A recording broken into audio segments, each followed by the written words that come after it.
మన దేవాలయంలో ప్రత్యేకతల గురించి చెప్పాలంటే అమ్మ 2007లో చంద్రమౌళి గురుస్వామి గారి ఆధ్వర్యంలో వెచ్చా జగన్ గురుస్వామి గారి ఆధ్వర్యంలో శరణకోటి స్తూపం అనేది కోటి పుస్తకాలు ఓం స్వామియే శరణమయ్యప్ప అని రాయించడం జరిగింది.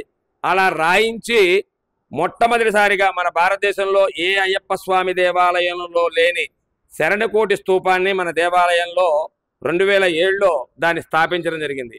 ఆ తర్వాత అదేవిధంగా అయ్యప్ప స్వామి వారికి ఇంతవరకు సువర్ణ పుష్పార్చన అనేది ఎక్కడా లేదని భారతదేశంలో ఏ అయ్యప్ప స్వామి దేవాలయంలో లేదు. మొట్టమొదటిసారిగా మన దేవాలయంలో 108 బంగారపు పుష్పాలతో ఆ యొక్క దీక్షా సమయంలో అయ్యప్ప స్వామి వారి మండల పూజా కార్యక్రమంలో ప్రతిరోజు కూడా అయ్యప్ప స్వామి వారికి సువర్ణ పుష్పార్చనతో అష్టోత్తరనామాలతో పూజ చేయడం జరుగుతుందండి. అలానే తులాభారం అనేది కూడా ఏ దేవాలయంలో లేదు. ఆ తర్వాత మనని చూసి మిగతా వాళ్ళు ఏర్పాటు చేసుకోవడం జరిగింది. తులాభారం కూడా మన దేవాలయంలోనే మొట్టమొదటిగా ఏర్పాటు చేయడం అనేది.